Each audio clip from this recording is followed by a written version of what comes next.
Welcome to the Huberman Lab podcast, where we discuss science and science-based tools for everyday life. I'm Andrew Huberman, and I'm a professor of neurobiology and ophthalmology at Stanford School of Medicine. My guest today is Dr. Gary Steinberg. Dr. Gary Steinberg is a medical doctor, PhD, professor of neurosurgery, neurosciences, and neurology at Stanford University School of Medicine.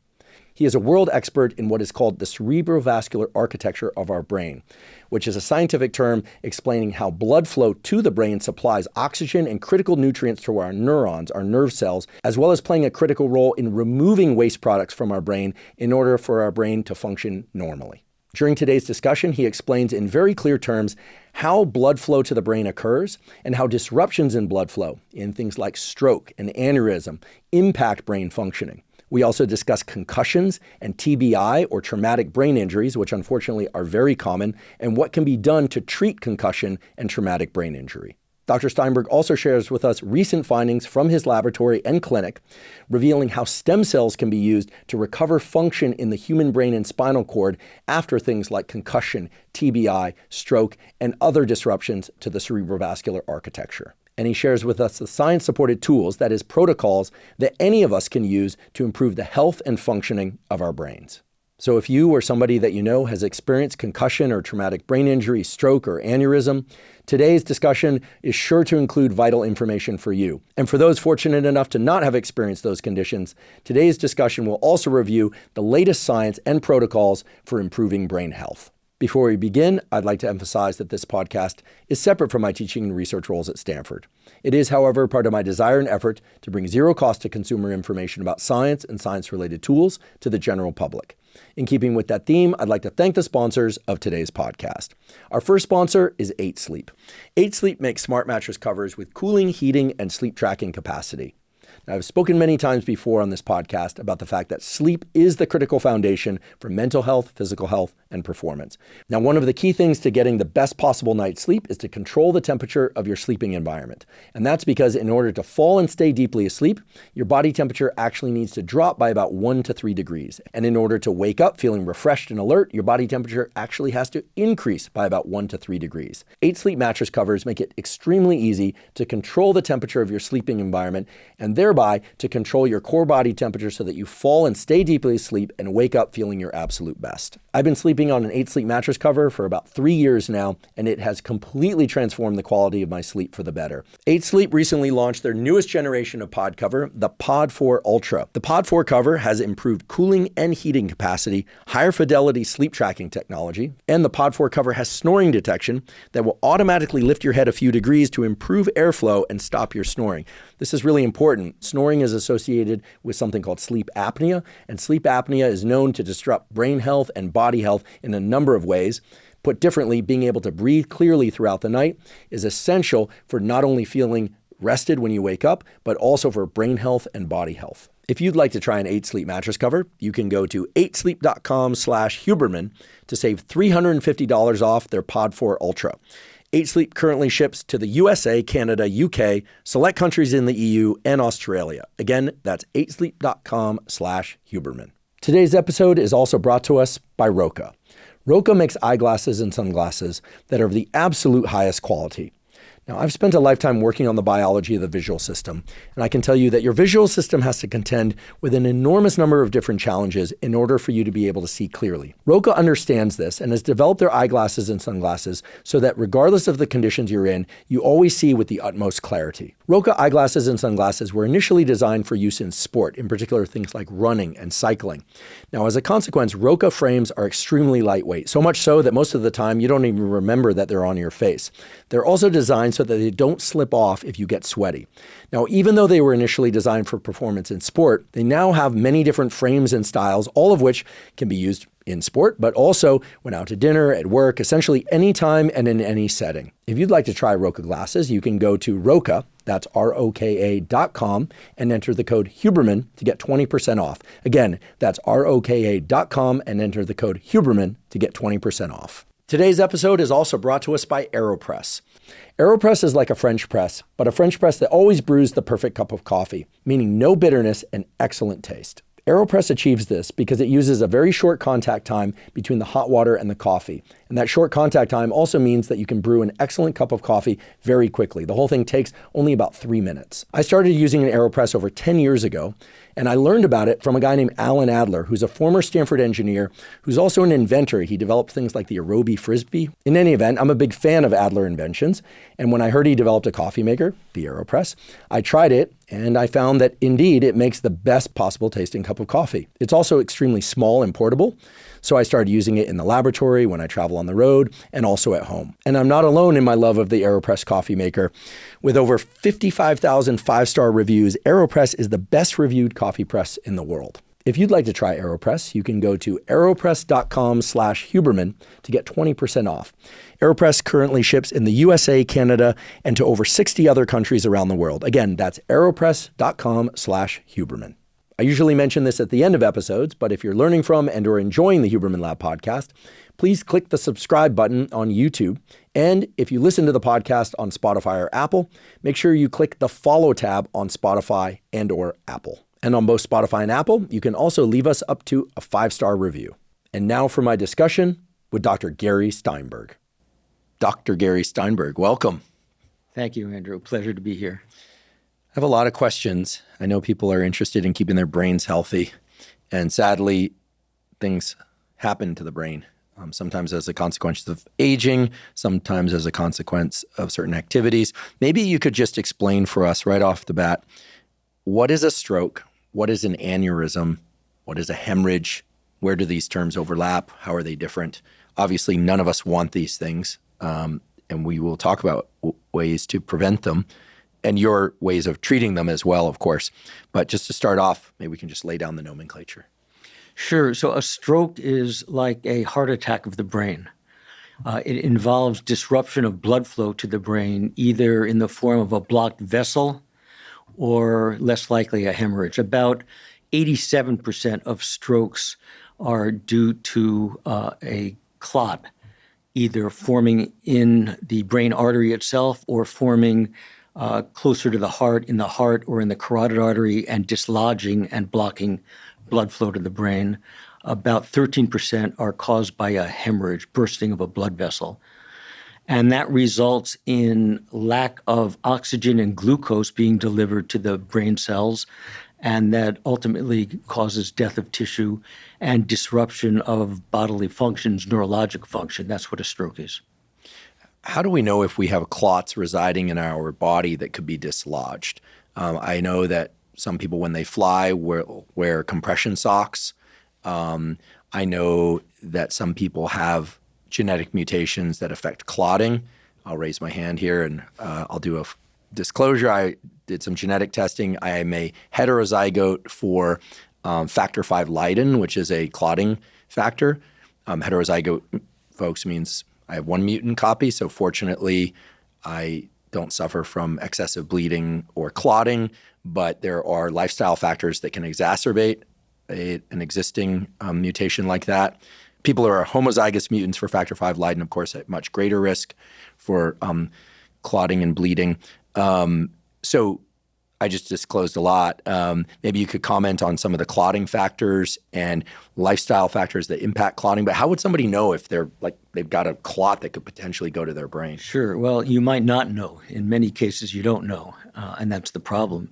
You can have a predisposition, as you say, due to certain genes that are mutated or represented that predispose to clots. And those clots can occur on the arterial side or the venous side. The arterial side is what generally causes a stroke, an ischemic stroke. On the venous side, you can sometimes have problems.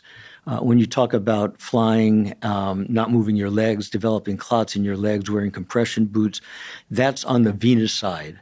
And that can cause something like a deep vein thrombosis, which is not good because it can travel to the lung and cause a pulmonary embolus. That generally on the venous side does not go to the brain. Oh, good. In my case, that So you're feels okay. fortunate. Yeah. Exactly. You can develop some venous problems in the brain, which can cause a venous type stroke. That's much less common. And the way that causes a stroke is not lack of blood flow being delivered to the brain, but by having a clot in an important vein, the blood can't get out of the brain. It backs up and causes swelling or edema. But that's much less common. Generally, we talk about strokes as being arterial in nature, and either blockage of a blood vessel or bursting of a vessel.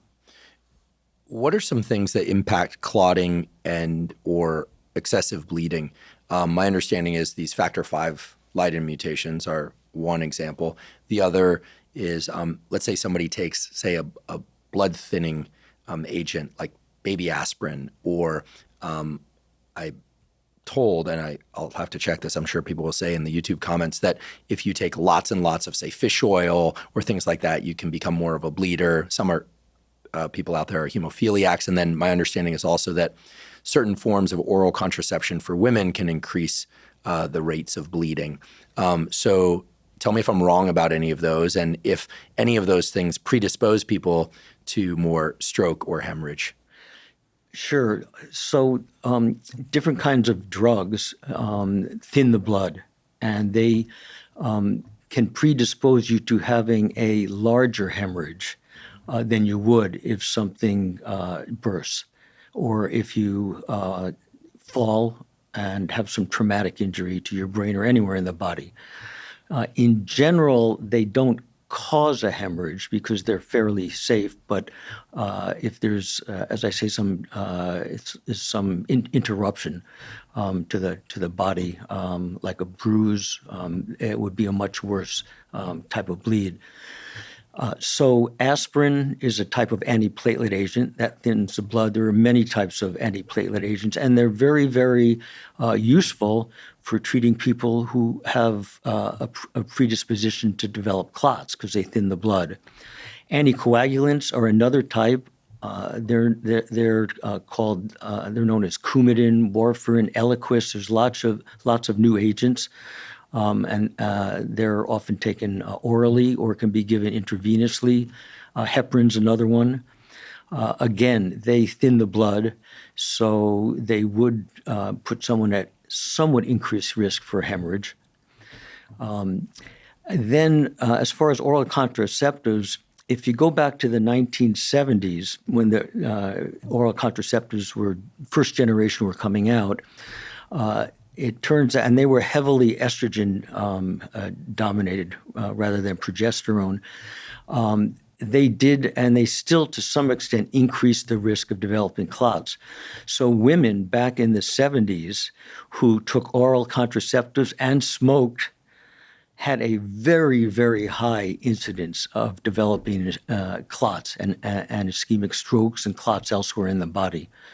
The newer generations are much safer in terms of developing clots, but for my patients, many of whom have had strokes or are at risk for stroke, we recommend that the women do not take oral contraceptives, that they use some other form. IUD, for instance, may have a little bit of progesterone, which is released locally, but it doesn't cause a large increase in estrogens or progesterone systemically. So we still believe that the oral contraceptives increase the risk somewhat, not the way it did for first generation. And then there are other modifiable factors besides the genetic ones. So smoking is a very high risk factor for developing clots, which can lead to strokes, heart attacks, peripheral vascular disease. High lipids is another. So when people have high bad cholesterol, LDL, it's recommended that if they can't reduce it with diet, that they take a statin. The statins are very, very effective in lowering the bad cholesterol, preventing strokes and heart attack. Interestingly, the statins have also been shown to be highly beneficial for the blood vessel integrity, even if you don't have high LDL. Interesting. So they have other beneficial properties. So again, for my patients, I often recommend they take a statin, even if they don't have high cholesterol. Interesting. And then hypertension is another risk factor for developing clots and arterial disease. When you say that smoking dramatically increases the risk of stroke, is that because of nicotine per se? Is it the vasoconstriction and blood pressure elevation that comes from nicotine itself? Or is there something about smoking, maybe even vaping, I don't know, that the contaminants, the other chemicals in cigarettes or vape chemicals that increases the stroke risk, or is it nicotine itself? It's not just nicotine. Nicotine is one of the factors, but it's the other products that are produced by smoking that can have an effect. So given that so many fewer, at least Americans, and I think worldwide, people are smoking less, are we seeing less stroke? Yes, the incidence of stroke is actually decreasing. It may be in part due to decreased smoking, but it also is in part due to other modifiable factors. So hypertension is much better treated now than it used to be. People take better care of themselves in terms of other lifestyle factors. So people exercise more. There's a lower incidence in some subgroups of obesity. Those are the risk factors also for developing strokes and as well as heart attack. What is the relationship between heart health and brain health as it relates to stroke? I would imagine that anything that's good for our heart is probably good for our brain, given the enormous amounts of blood and glucose that the brain requires to function normally. Yeah, it's a good point. In general, the things that are good for the heart are good for the brain. There are differences between the heart and the brain, but they both depend very much on blood flow. The brain's unique, though, because the brain represents only 2% of the body weight, yet it draws 15% of the total blood flow, and remarkably, it consumes 20% of the body's oxygen. Amazing. So the brain, I still think the brain is the most important organ, not the heart, not the kidneys, but I'm biased, of course. Yeah, you've spent some time in the landscape of the brain.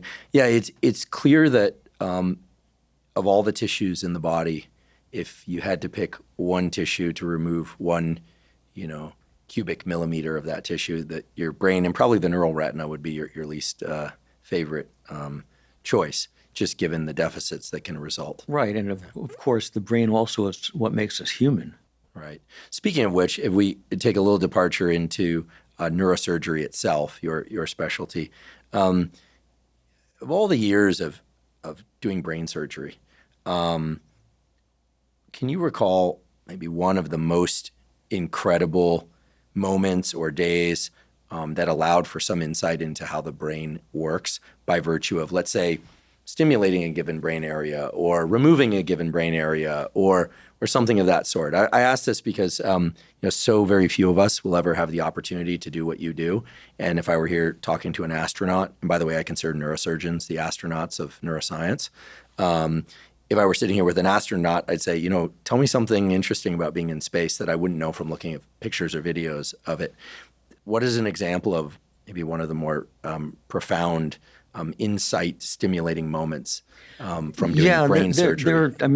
Every patient is different, so I'm always learning, and that's why I still enjoy it. That it's a challenge, and you have to think quickly. It's not simply mechanical. But for instance, a couple of weeks ago, I had a patient who had a vascular malformation, which was located, we thought, right in her speech area. So in order to operate safely, first we did what's called a functional MR scan before surgery, and that gives us some idea of where the speech area is. We can map it out on an MR scan, and the way it's mapped out is we have the patient awake, talk to us when they do the scan, and because there's a coupling between blood flow and the neuronal activity, when the speech area, the language area is stimulated by talking, there's increased blood flow to that area, and we can see that on an MR scan. That's how the MR scan works. So we had some idea that this was very close, if not in the speech area, but the most accurate way of determining that is to operate on the patient with her awake.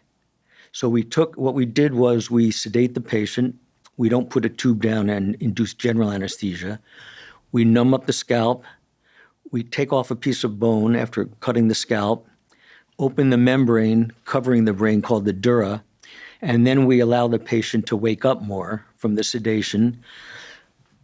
And then what I did on this particular patient was to use a tiny stimulator, a little probe, and I can stimulate areas of her cortex with her awake and see if the stimulation impairs her ability to speak or understand language.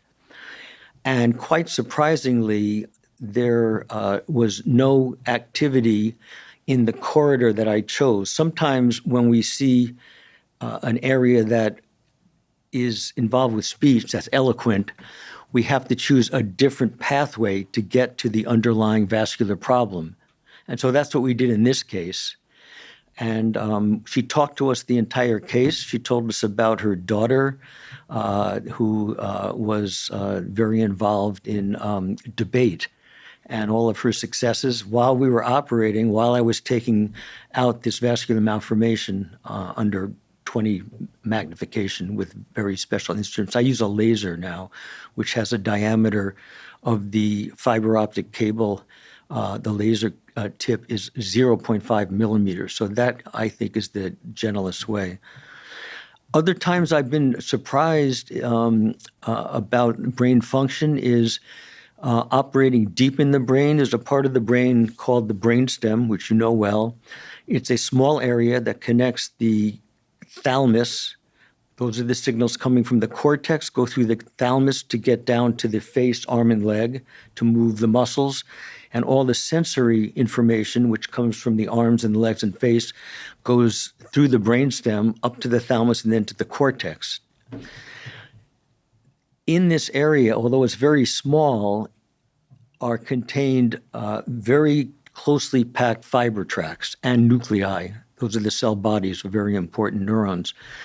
And when I trained back in the 80s, we never operated in that area because we couldn't do it safely. With developments in computer technology and imaging and anesthesia, we can now find safe corridors to get into the brainstem. And sometimes we stimulate for other pathways, not language, but other pathways. And I'm continually amazed. This last week, I took out 2 vascular malformations, and they're not big. I mean, they measure between 8 millimeters and a centimeter, but they can wreak havoc in the brainstem because it's such high-priced real estate, and these had bled. But I found a safe corridor to go through. I took it out, and I'm amazed that you hardly set the patients back in some cases, because in the past we would have clobbered the patients doing that. Amazing. Yeah, it's remarkable to me how much can be done now with imaging, so visualizing the brain and being able to target a specific location. And you mentioned fiber optic cables. I've also heard of things like the gamma knife and lasers. So how much of neurosurgery nowadays is actually burrowing down through the brain to a given location to stimulate or remove tissue versus using these laser or fiber optic approaches to sort of triangulate and get to something without having to basically drill down through the brain? Right. Neurosurgery is becoming much less invasive. And this is something that I really tried to push when I was chair of the department for 25 years at Stanford. So minimally invasive techniques include operating through the vessels. Right. So now I don't do this myself, but my colleagues, some of whom are neurosurgeons, some are interventional radiologists, they can go through the groin in the femoral artery or through the radial artery. They can thread a catheter backwards into the brain. From the groin, they can go up into the aorta, then up into the carotid artery. From there, they can go up into the brain arteries, the middle cerebral artery, and they can treat some of the hemorrhagic problems like aneurysms by deploying thrombogenic coils there or new devices.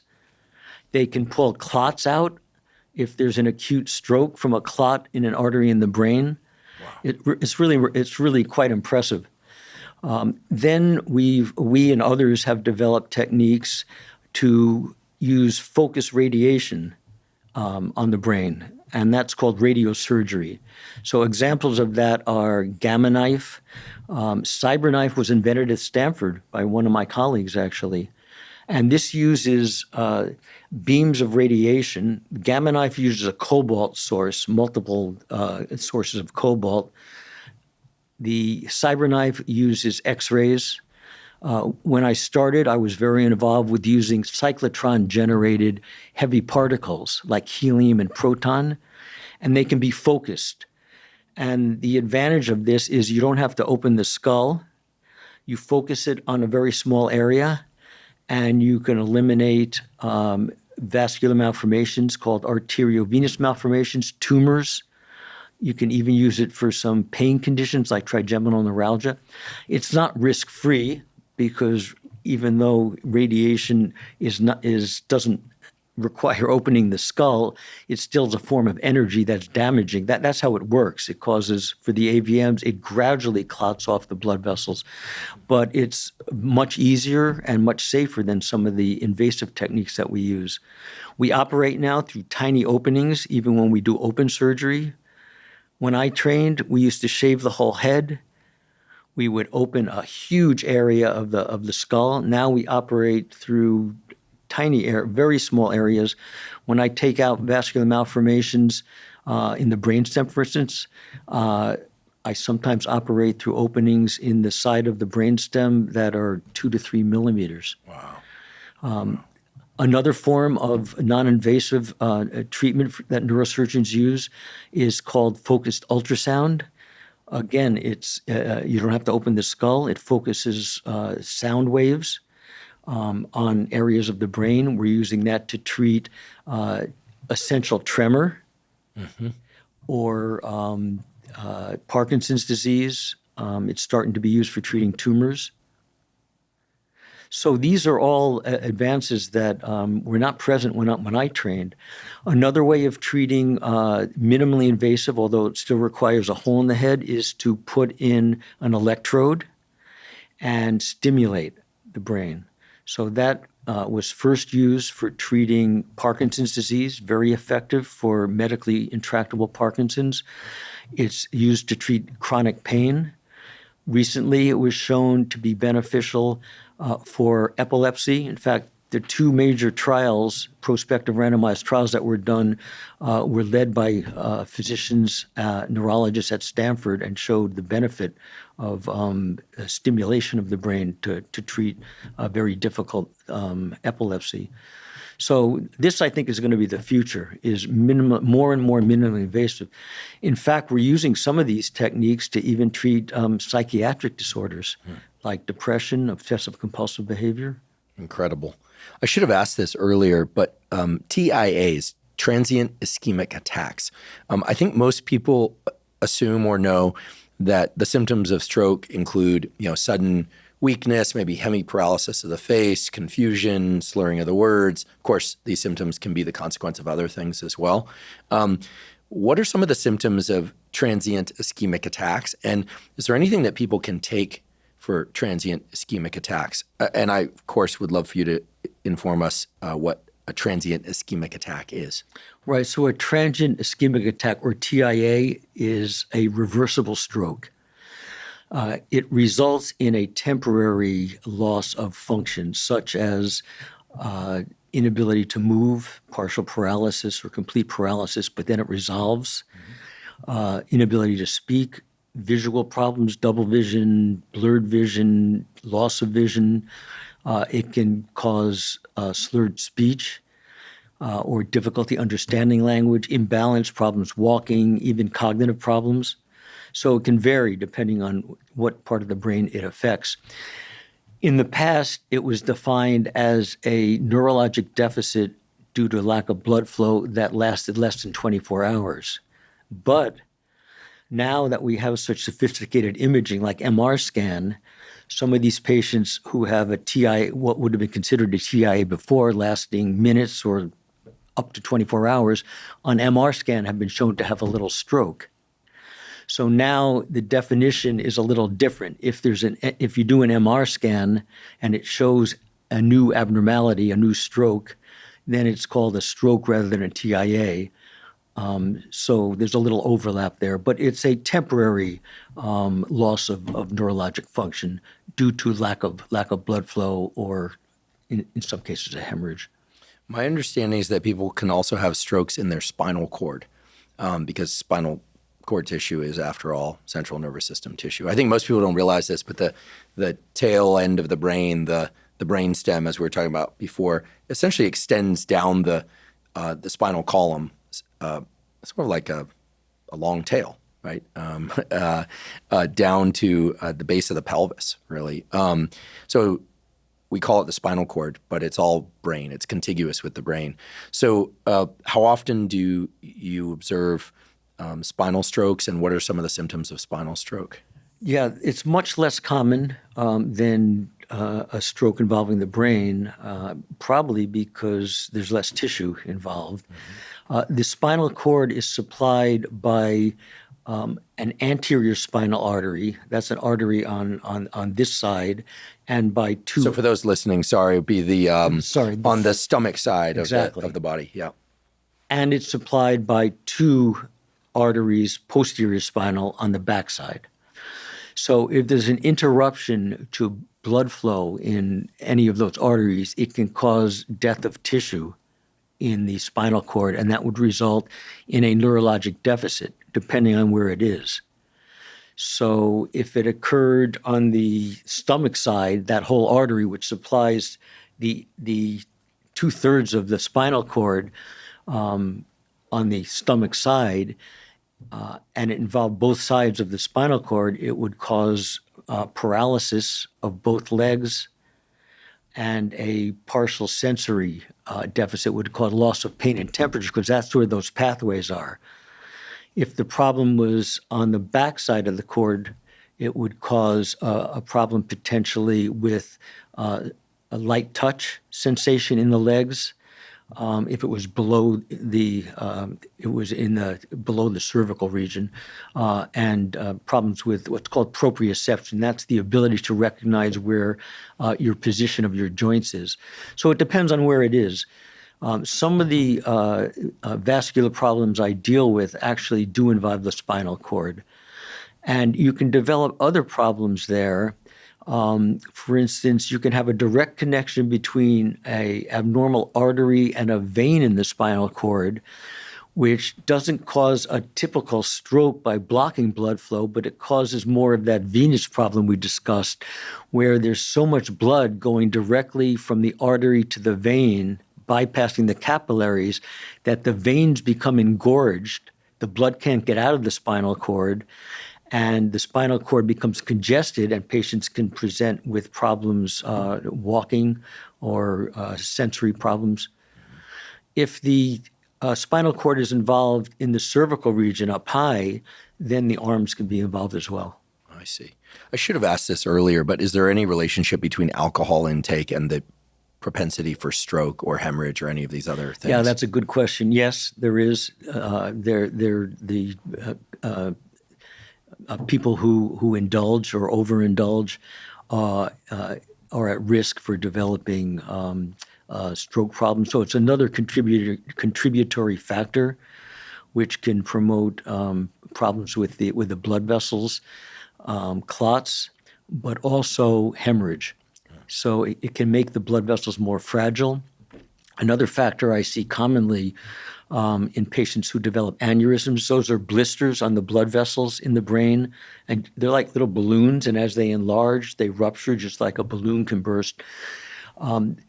Some of the patients I see are not just smokers, but indulge in other drugs. So cocaine, methamphetamines, markedly increase the risk of developing these aneurysms or developing hemorrhage, bursting of a blood vessel. And is that because those drugs tend to increase blood pressure during their use?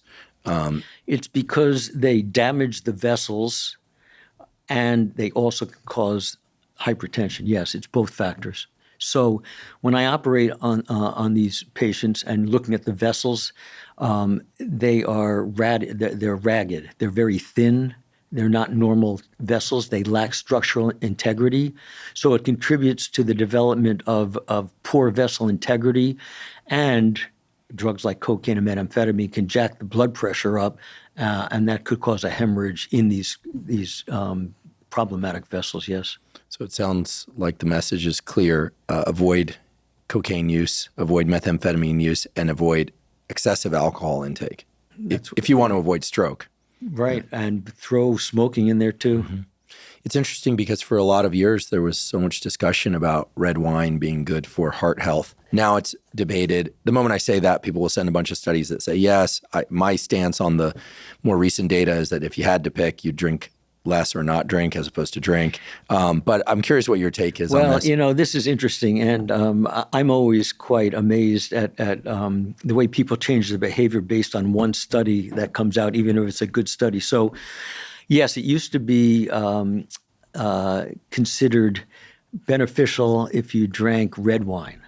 And then for a while, studies showed any wine was beneficial in moderation. And that used to be 2 drinks a day for men, 1 drink a day for women. And then the latest studies, which have been surfacing this year, suggest no alcohol is good. Yeah. But, next year it may be that we're back to, wine is the best thing you can do in moderation for your brain and heart health. So yeah, it's tricky. My read of the data, and here I mean the data across multiple, certainly not every study, but multiple studies, is that 0 to 2 drinks per week seems to be the range that everyone agrees is safe, at least for non-alcoholic adults. And then once you get out past 2 drinks per week is when it gets into the gray zone where some people say it's good, some people say it's neutral, some people say it's bad. But that once you get up past, 4 or 5 servings of alcohol per week, it's pretty clear to me it's not a good situation. Well, that was the prevailing theory until this year. And I don't know if you've kept up, but in the past, few months, there have been several articles published saying no wine, no alcohol is good. But then you have to balance that against the fact that alcohol, for many people, tends to relieve stress. So, if you're relieving stress, maybe it counteracts any adverse effects. So, complicated issue. But my theory is moderation is the key to life, and happiness also, we know, promotes longevity. Absolutely. I agree with you. I'm not heavy-handed about the alcohol thing. I always just say, do as you wish, but know what you're doing. And I think many people who heard our podcast episode about alcohol, who stopped drinking alcohol or who elected to drink less, did so, I'm told, because they really didn't enjoy it that much to begin with. So it more or less gave them permission to drink less. Not that they needed it, but they took it. Anyway, I think it's a really interesting area. As you mentioned, it probably lowers stress. It probably also disrupts patterns of sleep and the gut microbiome. So there's, you can't escape in biology. There's always some modulatory influence on something else. Exactly. I'd like to take a brief break and acknowledge our sponsor, AG1. By now, most of you have heard me tell my story about how I've been taking AG1 once or twice a day, every day since 2012. And indeed, that's true. I started taking AG1 and I still take AG1 once or twice a day because it gives me vitamins and minerals that I might not be getting enough of from whole foods that I eat, as well as adaptogens and micronutrients. And those adaptogens and micronutrients are really critical because even though I strive to eat most of my foods from unprocessed or minimally processed whole foods, it's often hard to do so, especially when I'm traveling and especially when I'm busy. So by drinking a packet of AG1 in the morning and oftentimes also again in the afternoon or evening, I'm ensuring that I'm getting everything I need. I'm covering all of my foundational nutritional needs. And I, like so many other people that take AG1 regularly, just report feeling better. And that shouldn't be surprising because it supports gut health. And of course, gut health supports immune system health and brain health. And it's supporting a ton of different cellular and organ processes that all interact with one another. So while certain supplements are really directed towards one specific outcome, like sleeping better or being more alert, AG1 really is foundational nutritional support. It's really designed to support all of the systems of your brain and body that relate to mental health and physical health. If you'd like to try AG1, you can go to drinkag1.com/Huberman to claim a special offer. They'll give you 5 free travel packs with your order, plus a year's supply of vitamin D3 K2. Again, that's drinkag1.com/Huberman. Speaking of lifestyle factors, anytime we hear about traumatic brain injury or concussion, people immediately seem to think about football. But I'm told by colleagues of ours in neurosurgery at Stanford and in neuroengineering that most head injuries are not from football. They're not even from sport. They're from construction work accidents. They're from car accidents. What is your take on, somebody, let's say, God forbid, gets rear-ended in a car accident, maybe gets whiplash, maybe they're feeling a little off, like maybe they have a minor concussion, maybe there was some movement of the brain that wasn't good. What's the going consensus on how to deal with that? Sleep more, but then they tell you not to sleep excessively. Should people take blood thinning agents? I mean, obviously avoid alcohol, or certainly don't get another head injury anytime soon. But, what do we know about TBI and concussion that can help people move through that period in the weeks and months afterwards, where it's really scary, if you've ever had a hard head hit, and they might scan you, they might not see a bleed, but it's kind of scary when you feel a little bit off because you've been hit in the head. Yeah, it's a great question, and there's a lot of interest in concussion now. I got very involved in this back in the 90s because I was the 49ers neurosurgeon for a decade, from 1990 to 2000. How are they doing at that point? I remember the dynasty of the 80s, or the 90s are good. They were in Super Bowl contention. In fact, I took care of Steve Young. Yeah, he's a local guy. Steve's a great guy, and Steve, a really smart guy. In fact, he has a law degree from Brigham Young. Steve was quarterback then, and they were in Super Bowl contention. And Steve had some concussions, and I actually sent him back to play when he recovered. So you can examine someone and get a decent idea of how they're recovering from a concussion. Steve, unfortunately, had a bad concussion at one point, and he ended up retiring, which was the smartest thing, I think, for him in the end. And he's become very involved with studying concussions and trying to figure out better ways to diagnose them, prevent the sequela for football players, including changes in equipment and in tackling and that kind of thing. But concussion we've learned a lot since the 1990s. At that time, concussion was not known, even repeated concussion, to cause CTE, chronic traumatic encephalopathy, in football players. CTE, which became a hot topic, was known only in boxers. So I became very well informed at the time about concussions, and there was surprisingly little known. Soccer players had a high incidence of concussion at that time. It wasn't known if there were long-term sequelae. And usually there are not long-term sequelae as long as you don't get repeated concussions. Now what we generally recommend if someone has a concussion, we usually get an MR scan if it's severe. MR scans usually don't show anything. They would show a contusion if there's any bruising of the brain, but they don't show the molecular abnormalities that occur with a concussion. So the best way to figure out how severe it is and when a person has recovered is to do more sophisticated neurologic testing. Eye tracking is a very sensitive way to detect problems with the brain after a concussion, because you won't track as well. And in fact, many sports, football, hockey, are incorporating preseason eye tracking testing.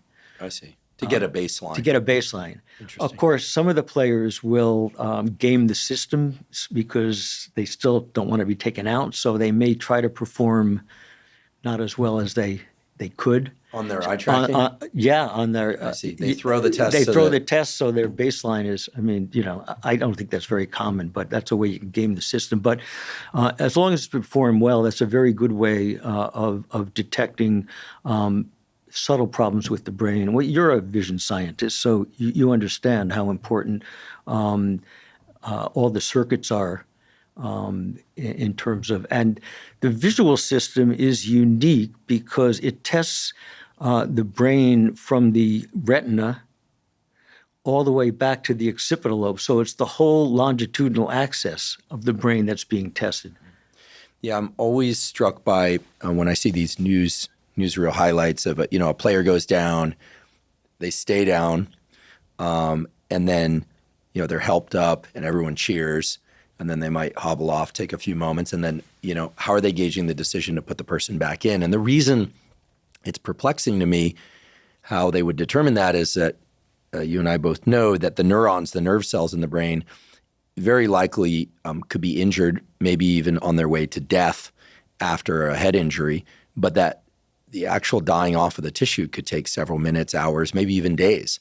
So putting someone back in to get hit more seems really risky. But at the same time, that's their profession, that's their choice.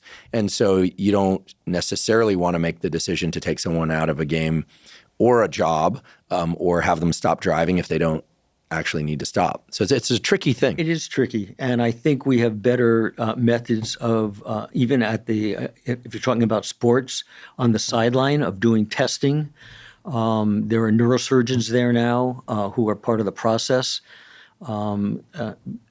As far as recovering, in general, it's good to not stress the brain.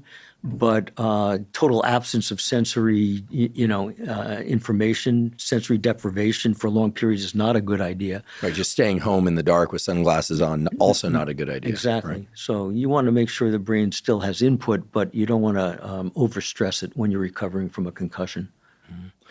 Sounds like doing all the things to keep blood pressure relatively low, LDL cholesterol relatively low. So interesting what you said earlier that statins might be vasculoprotective even in the absence of high cholesterol. Yeah, there's a lot of good evidence for that. In fact, some studies have suggested that taking statins reduces the risk of cognitive decline, including conditions like Alzheimer's. Interesting. I know that statins are a bit of a controversial topic among listeners because some people report, I think I have this right, that statins can give them a kind of a brain fog if they take the wrong one or excessive amounts. Yeah. I'm not challenging what you're saying. No. I just hear the shouts in the comment section, and I don't take a statin, but my cholesterol is in check. But I'm hearing more and more about some of these benefits of statins. Yeah, and the information is still emerging. For a traumatic brain injury in general, not a good idea to take an aspirin as opposed to a stroke or a TIA. Where you would want to take an aspirin. Right, because if you have injury, say you have a contusion to the brain and there's some traumatic damage, taking a blood thinner might cause that to worsen or cause a hemorrhage. What about caffeine? Is there any evidence that caffeine can increase stroke or ischemia? I like coffee and I like yerba mate tea, so I'd be reluctant to give it up.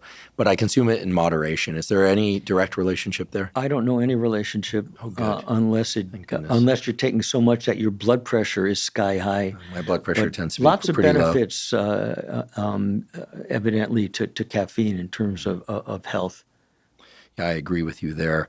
I have a question about something that many people are starting to do now, which is to get exploratory MRI. I actually did one of these. I wasn't gifted one. I just decided to bite the bullet and pay for it. It's a whole body scan. They put me in the tube, did an MRI, get everything from tip to toe.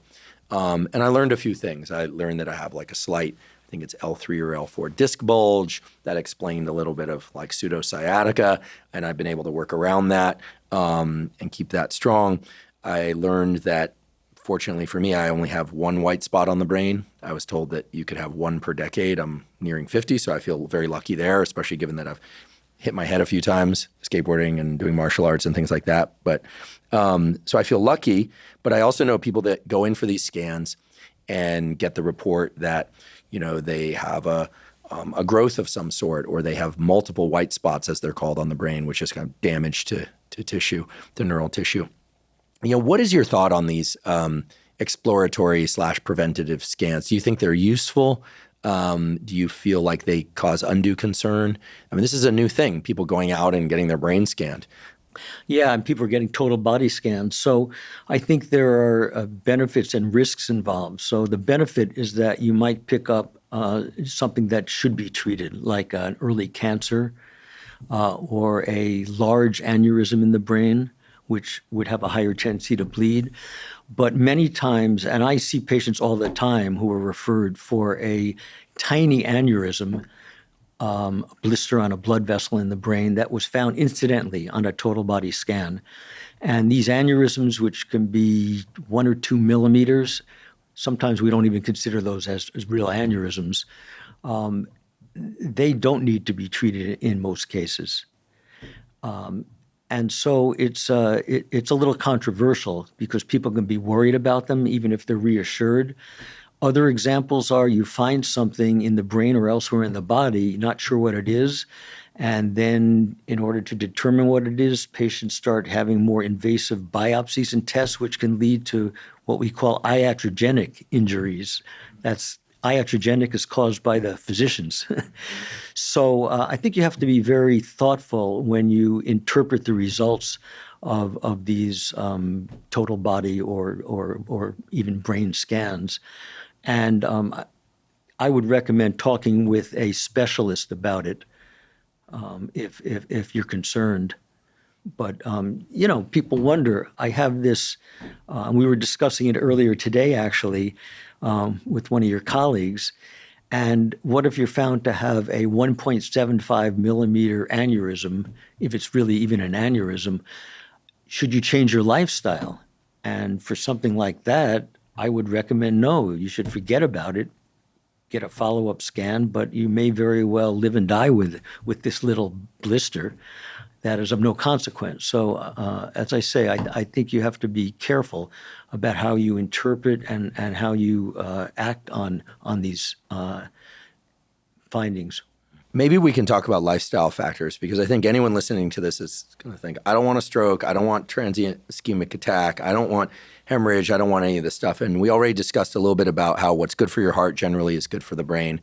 But, I think most people strive to eat well, meaning not excessively, also not undereat, to hopefully eat a lot of unprocessed or minimally processed foods, and to avoid smoking, perhaps, avoid alcohol in excess, avoid hard drugs, get exercise. And so, I think people generally try and do all these things, get good sleep, et cetera. But at some level, I think everyone also wants to know, like, when are they in their safest kind of shape for avoiding a stroke? Is there sort of a blood pressure cutoff where we could say, okay, if you keep your resting blood pressure below blank, you're doing pretty well. And if your cholesterol is below blank, you're doing pretty well. And then you just, while keeping moderation in mind, try and live a life that, reduces the probability of getting a stroke or some other, blood-related neural attack.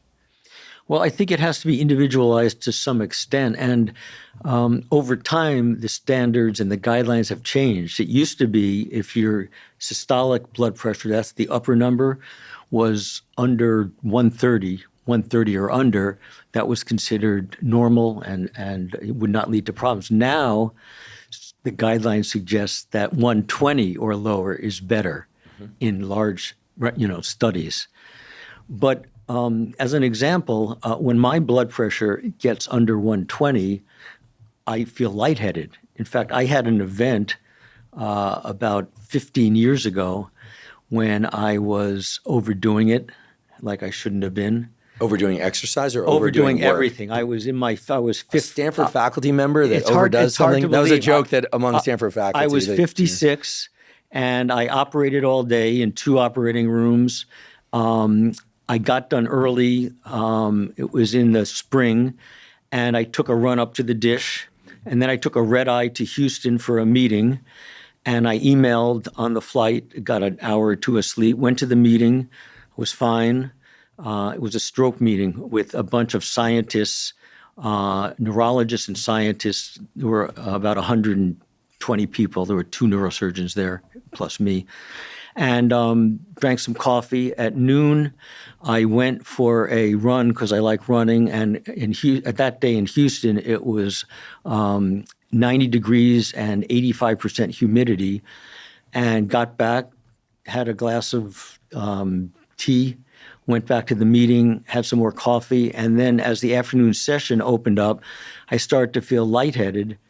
And next thing I know, I'm looking up at the chandelier, and they're shouting stroke, cardiac arrest, seizure, and they're starting to pump on my chest. So they rushed me to the hospital, where I had a simultaneous workup for cardiac arrest and stroke. And after, I'll make the story short, after a $100,000 workup, it was determined I had a faint, because I was overdoing it.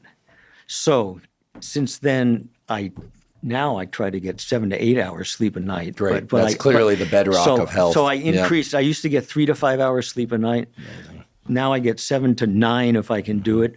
Cut back on coffee, on caffeine, and I don't push myself to exercise like I used to if I'm feeling a little fatigued.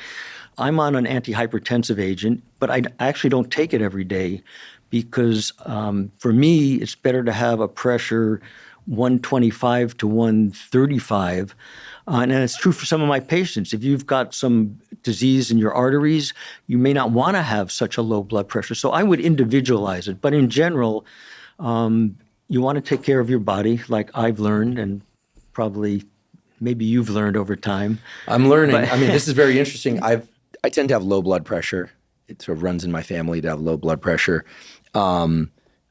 I can definitely relate to the hard driving ambition phenotype. I think it's worth people hearing this because it's characteristic of a lot of people in high intensity professions. And I made the joke about Stanford faculty, but I think it's true. I think that if you're ambitious, you tend to overdo a bit more. That's something I'm certainly working on, and I've run a very busy life and learning to slow down, prioritize sleep, prioritize meditation, non-sleep deep rest is something I've benefited from a lot. Journaling, things of that sort that really just kind of slow the pace. I think that, in the landscape of health optimization, we can often put ourselves into modes of excess in the other direction, meaning doing so much to try and avoid issues with health that we end up creating issues with health. But yeah, certainly reducing caffeine intake and prioritizing sleep are key. So I appreciate that you shared that story. So if somebody has naturally low blood pressure and starts to feel a bit, let's just say kind of sleepy or woozy in the afternoon, would you recommend that they obviously not take a pressure lowering drug, but that they add a bit of salt to their diet, that they feel free to exercise less? I'm a little bit confused. I also love to run and do resistance training. Well, I would recommend they take their blood pressure. So you want to try to correlate any symptoms you're having with vital signs that you modify, right? So take your blood pressure if you're feeling faint. If it's low, one thing you can do easily is to hydrate. That was something else. I used to not drink much because I don't want to have to pee in the operating room. Yeah, I can imagine that'd be pretty uncomfortable. I don't want to be the patient that you're operating on when you have to go use the bathroom. Yeah, so now and then I'll reveal that I had a kidney stone, which is common among surgeons. This was a decade ago. And since then, I hydrate all the time. So I hydrate to the point that my urine is crystal clear all the time. And that helps with some of the brain clarity? So interesting. I've done a little bit of work with people in the special operations community, and I think people hear about them and they think, oh, what's the magic potion that they're taking? What are they doing? And they do a number of very interesting things.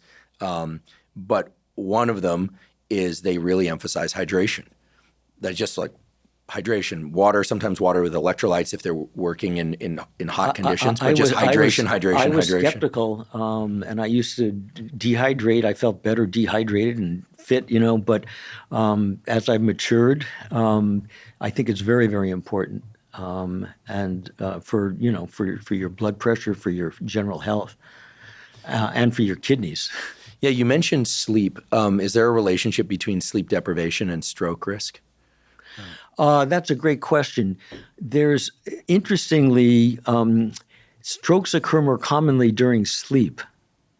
It's not known why. One theory is that it's related to circadian rhythms. I don't know if there's a relationship between sleep deprivation and stroke. I'd like to take a brief break and acknowledge one of our sponsors, LMNT. LMNT is an electrolyte drink that has everything you need. That means the electrolytes, sodium, magnesium, and potassium in the correct amounts and ratios, and nothing you don't, which means no sugar. Now, I and others on this podcast have talked about the critical importance of hydration for proper brain and body functioning. Even a slight degree of dehydration can diminish cognitive and physical performance. It's also important that you get adequate electrolytes. The electrolytes, sodium, magnesium, and potassium, are critical for the functioning of all the cells in your body, especially your neurons, your nerve cells. Drinking LMNT dissolved in water makes it very easy to ensure that you're getting adequate hydration and adequate electrolytes. To make sure I'm getting proper amounts of hydration and electrolytes, I dissolve 1 packet of LMNT in about 16 to 32 ounces of water when I wake up in the morning, and I drink that basically first thing in the morning. I'll also drink LMNT dissolved in water during any kind of physical exercise I'm doing, especially on hot days when I'm sweating a lot, losing water and electrolytes. They have a bunch of different great tasting flavors of LMNT. My favorite is the watermelon, although I confess I also like the raspberry and the citrus. Basically, I like all the flavors. And LMNT has also just released a new line of canned sparkling LMNT. So these aren't the packets you dissolve in water. These are cans of LMNT that you crack open like any other canned drink, like a soda, but you're getting your hydration and your electrolytes with no sugar. If you'd like to try LMNT, you can go to drinklmnt, spelled LMNT.com/Huberman, to claim a free LMNT sample pack with the purchase of any LMNT drink mix. Again, that's drinklmnt.com/Huberman to claim a free sample pack. I'm going to tell a horror story, but not, I want to repeat, not to demonize chiropractors. Here's the positive story. I had a back thing that my back hurt, and I wasn't sure what I needed to do. And a chiropractor gave me some exercises to do that essentially were like the up dog movement in yoga, that my understanding is it helped the disc bulge kind of work its way back into the spinal column, and it worked terrifically well. I took no medication, I required no surgery, and I eventually learned to correct some imbalances that have led me to not have that issue again. It was really remarkable, and this chiropractor essentially saved me from surgery, and I'm forever grateful. So I think there are excellent chiropractors out there. But when I was a postdoc living in San Francisco, I had a roommate. I believe she was a neurology resident, and she came back from the clinic at UCSF, and she told me this story that a patient had come in who was experiencing some hemiparalysis of the face. That patient, I believe it was a young woman, had gone for a neck adjustment or head adjustment at a chiropractor. She ended up with a dissection of her artery. Right, and something had happened, and she had essentially a stroke. Yes. And so I share both these stories to make very clear that I have nothing against chiropractors, but I think like any health practitioners, they come in a range of talents. And this was really, like, for me, an alarm, and I decided at that point I would never allow a chiropractor to adjust my neck. I said, okay, you can make adjustments to my back. You can give me suggestions about exercises to do. But how common are these? You said it's a hemidissection?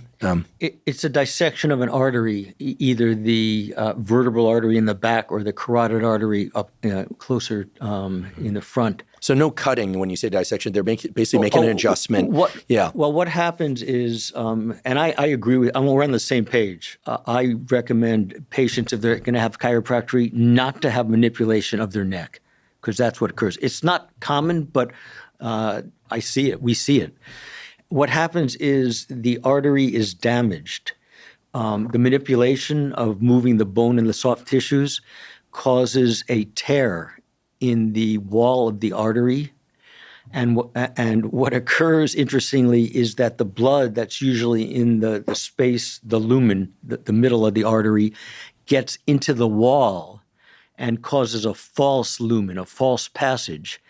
And that blood in the wall pushes part of the wall into the main artery, obstructing flow and sometimes causing a clot to form that can be dislodged and go up to the brain. Yikes.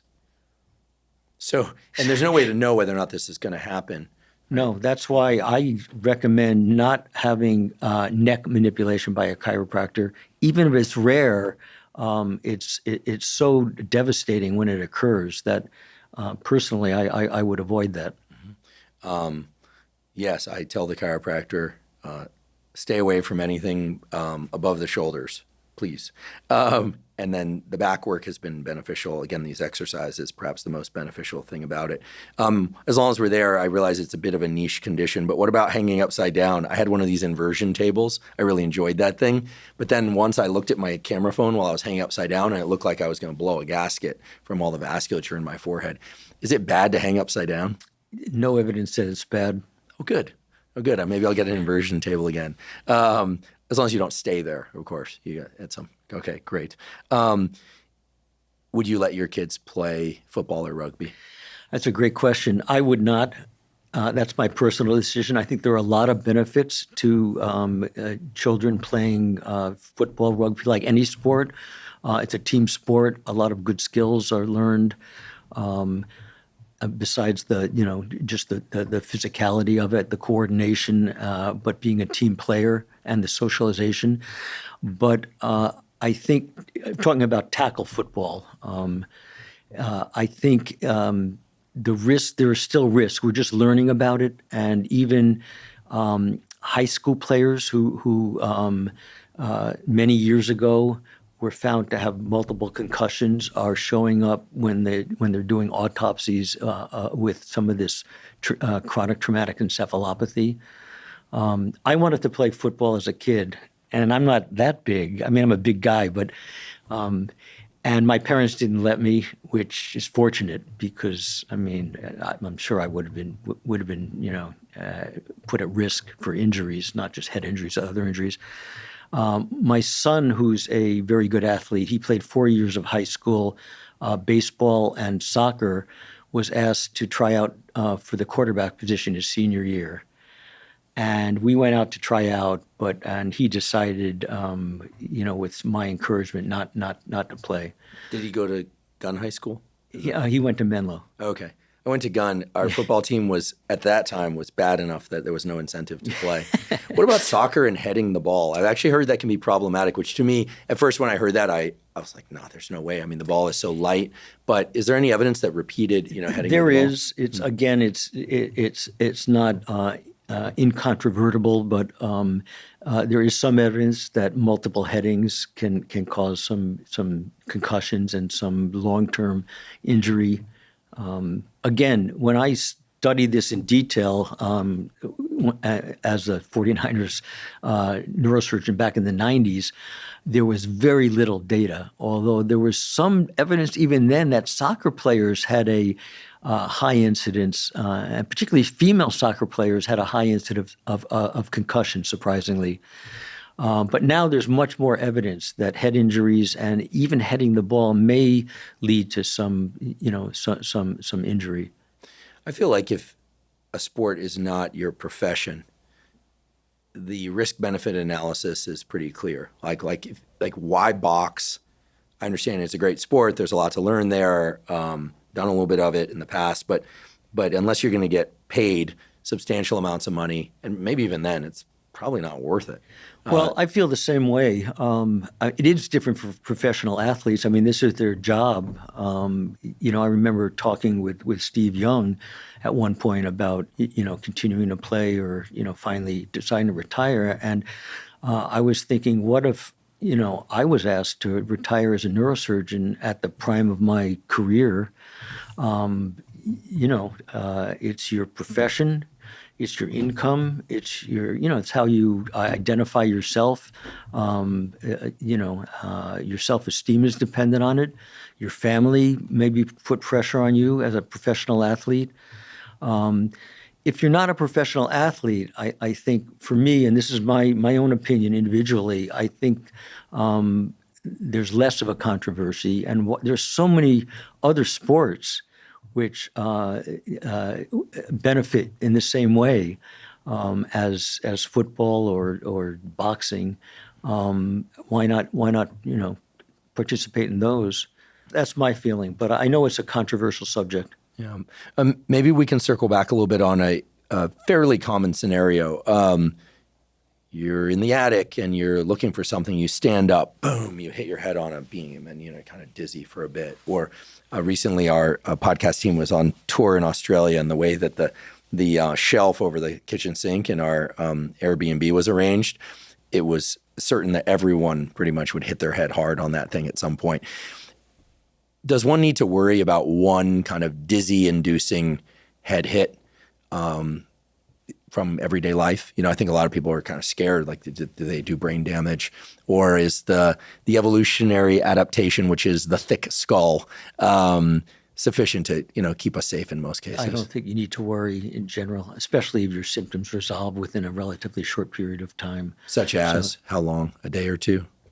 Yeah, I mean, even if you have a mild concussion and you recover within a day or two, I don't think there's any need to worry or get a scan, or and it's a commonplace occurrence.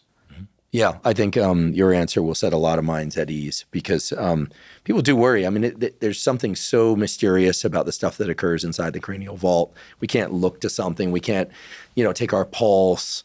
It's just, it's so hard to know what's going on in there. Well, as you say, that's why we develop very thick skulls, to protect the most important organ. Because after all, the tissue doesn't regenerate, at least not much of it. There are a few areas where there are neurons that can replenish. I'm going to take issue with you at that, because the prior notion, of course, was that once nerve cells in the brain die, they don't regenerate. And for a long time, it was thought you don't produce any new nerve cells, any new stem cells in the brain. And we used to think after an injury or a disease like a stroke, when that tissue was damaged and you were paralyzed or you couldn't talk, that there was no way to recover, that those circuits were dead. It turns out that is not true. And we are learning that, I think, in recent years. When I trained, there was no hope to restore function in patients who had a stroke, traumatic brain injury, spinal cord injury, and other diseases, ALS, Lou Gehrig's disease, Parkinson's disease. Now we are learning that there is hope. We know that stem cells do form in the adult brain. That's not controversial anymore. We know that other circuits can take over for circuits that were dead. And we know now, and this is some of the work that we're doing with chronic stroke patients who we thought could not recover after 6 months at all, we know that there are ways of promoting regeneration or recovery of function. We're still working out the details of that. But for instance, we've done studies, and this is still in clinical trial phase, with patients who are years out from a stroke. They've been through rehab, they've been through physical therapy, and 90% or more of recovery after a stroke occurs in the first 6 months. After that time, patients are not going to recover. And now we are finding in some of our early trials with patients that if you, for instance, put in stem cells into the brain, or if you, another treatment which was approved by the FDA, the very first for chronic stroke, if you put a stimulator on the vagus nerve in the neck and stimulate, coupled with physical therapy, intensive physical therapy, you can improve arm function in those patients. In our patients that we've treated in multiple trials, we're seeing early indications that patients years out from a stroke can start to recover function in their arms, in their legs, in their speech. And we don't know all the mechanisms, but the old notion that these circuits are dead is simply not true. They can be resurrected. And so, this is part of the excitement about discovery and doing research and trying to translate it into the clinical arena. Yeah, oftentimes this boils down to really critical of the moment decisions. I'll tell a story. I won't reveal the hospital or the exact players involved. But some years ago, an ex-girlfriend of mine, who then was just somebody I was friends with / dating, contacted me and said that her dad had a stroke. And I was near that hospital, so I went and spoke to the resident. And the resident who was overseeing the case essentially said, look, it's hopeless. There's a huge necrotic piece of tissue in there. The probability of any kind of quality of life is essentially zero. My suggestion, and I was there as the resident made the suggestion, would be to remove him from life support, essentially. And the other members of the family were like, oh my goodness, right? This is not a situation anyone wants to be in. I made a couple of calls, including to someone who's previously been a guest on this podcast, who's highly qualified to know about this sort of thing. They asked a couple of questions about the location of the stroke, which side of the brain it was on, and said, keep him alive. There's a good chance that he'll have some degree of recovery of function. So that's what they did. And indeed, while he lost some motor abilities, lost some speech abilities, and has some disruption of affect, where he'll sort of spontaneously laugh or cry from time to time, he has, at least by my observation, been able to enjoy substantial amounts of life, interacting with grandkids, enjoying holidays, and actually took, I was told, some physical steps at some point with assistance, with a walker. Has done a lot of physical rehab. Obviously, a really hard situation, but it told me that oftentimes when we think that all is lost, not all is lost, even in people in their 70s. Right. It has to do with plasticity. And we all wish we were neonates or infants because the body, including the brain, is so plastic. That's the ability to regenerate tissue and circuits and recover. So if an infant has a stroke and is paralyzed on one side, usually they can make an excellent, if not complete, recovery.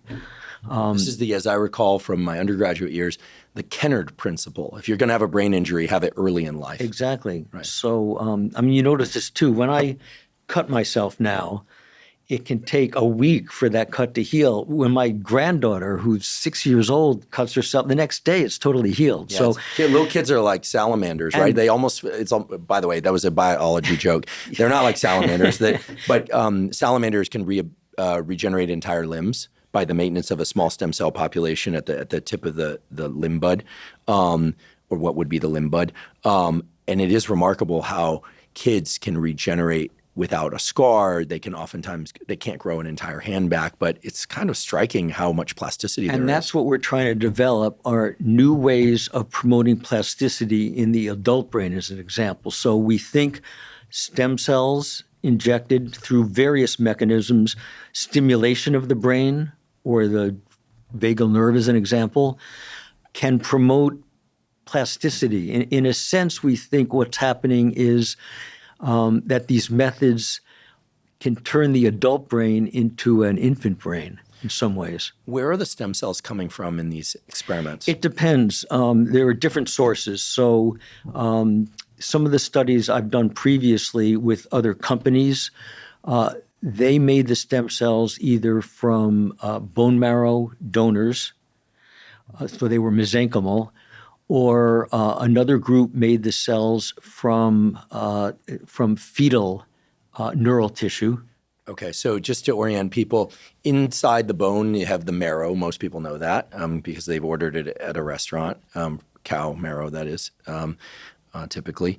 The cells within the marrow contain, as I recall, a hemopoietic population, so a population of sort of potential blood cells, cells that can become blood cells or other things. And if taken out, put into a petri dish, and given the appropriate factors, you can drive the fate of those stem cells to be, say, neurons or cardiac cells. And then you're taking those cells and you're injecting them into the brains of patients in the hopes that they will become neural cells, neurons that will incorporate into the circuitry. Actually, that was the initial notion 20 years ago when we started doing this, was that these cells you put in become, these exogenous cells you inject become neurons and astrocytes and oligodendrocytes, all the cells in the brain, and that the neurons reconstitute circuits. That is not how they work. The way they work, and this is why it may not matter what particular type of stem cell you put in, the way they work primarily is by secreting very powerful proteins, molecules, growth factors that promote native recovery. So they promote angiogenesis, they promote native neurogenesis, endogenous gliogenesis, synaptogenesis. But the main benefit may be that they modulate the immune system. That's what we're finding. So by modulating somehow the immune system in the brain, they are able to induce plasticity and recover function. Interesting. I'm tempted here to weave in the stories that date back to the 90s, but that we see more and more of, mostly studies in rodents, but a few in humans, showing that there are dormant stem cell populations in certain compartments of the brain, the dentate gyrus of the hippocampus, the olfactory bulb, et cetera, that upon hyperoxygenation or increasing blood flow to the brain, largely by virtue of exercise, but also sometimes by way of engaging in learning tasks and exercise, that you can basically cause the release of stem cells that normally would lie dormant. Is that literature reason enough to suggest that people who've had a stroke continue to move their body, to walk, get exercise, maybe do resistance training, maybe even some skill-related training? Yes, there's a lot of evidence that activity, physical therapy, even forced activity is very beneficial. And it's not just stimulating endogenous stem cells in the brain, but it's multiple mechanisms. It's recruiting circuits that were not involved before. For instance, studies that have been done on stroke patients who make a recovery show that not only is the side of the stroke improving in some cases, but the other side of the brain is showing increased activity. So circuits on the other side of the brain may be contributing to the recovery on the side of the stroke brain. So it's much more complex than we thought it was. Years ago, I developed an affection for a literature. It wasn't a very prominent literature, but I found it really interesting. It's the work of a guy named Timothy Schallert and Teresa Jones. I know. You familiar with this? Yeah, we almost recruited Tim to our department. Yeah, the sort of overarching theme of this literature was, it was animal work, but I think some of it might have been translated to humans, which was that, for instance, if somebody has damage on one side of the brain, because of the way the circuits are organized, and of course you know this better than anyone, Gary, but that one might experience deficits in limb movement on the opposite side. And that the tendency for somebody like that is to then over-rely on the intact limbs, essentially lean on the intact limbs. And the approach that they took to try and recover function was really interesting. They had these animals, and I think eventually there was some human work done, I could be mistaken, to tie up the more active, uninjured arm or leg or hand, such that they then had to rely on the non-dominant, or let's just call it injured, sometimes even flaccid paralysis limb. And in that way, they could generate a lot of plasticity that normally would escape the patient, especially in the days and weeks following the injury. Just forcing movement or forcing the attempt to move of the injured pathway. I find this literature to be so striking, and maybe one that should deserve more attention. Yeah, it's called constraint therapy. And not only has it been shown in animal studies preclinically, but it's been shown in some clinical studies of patients with stroke. In fact, one of the trials we did with transplanting stem cells into the brain included restraining the good limb to force use of the other limb. So there's some very intriguing data suggesting that that's important. However, some of the animal studies also suggest that you may have to wait a time. If you force use of the involved limb too soon, it can be detrimental to the recovery. I see. So there may be an important temporal factor there in terms of the timing of when you do that. Is there anything that people can do or take for neuroprotection after an injury to essentially try and rescue neurons that would otherwise die? Right. So this is a very interesting subject. Back in the late 1980s, 1990s, a lot of emphasis was placed on trying to protect the brain against acute stroke. Different pharmacologic agents were tried, probably 1,000 different drugs were tried, which blocked the pathway leading to cell death. So interestingly, when you deprive the brain and the neurons of oxygen and glucose, they don't die immediately. And it takes some time, and it's actually an active process. So the release of these excitatory amino acids occurs. So normally, as you know, glutamate, aspartate are important neurotransmitters in the brain, and you need them to function. But after a stroke, when there's a deprivation of oxygen and glucose and a mismatch between the metabolism and the supply of oxygen and glucose, for some reason there's a release of these excitatory amino acids like glutamate, and that causes an influx of calcium into the neurons, which is the final common pathway to dying. And then there are other pathways that can then lead to release of free radicals, and which are more damaging, and those can cause another type of cell death called apoptotic cell death. That's a cell death that occurs and requires protein synthesis.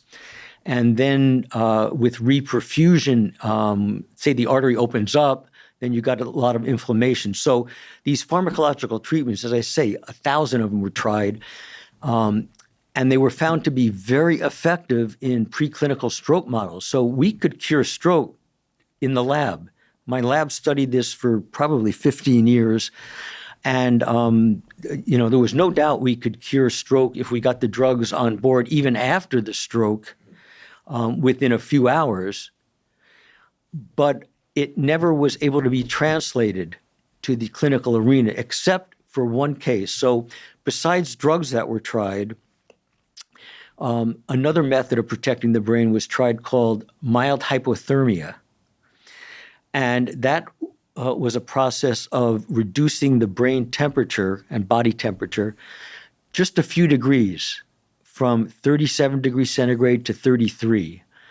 And we were one of the first to show that was protective even after the stroke in animals. My understanding is that when you cool neural tissue, you quiet its electrical activity. In fact, this is a common tool for experimentation in neuroscience laboratories. You want to shut down a brain area transiently, you cool it down.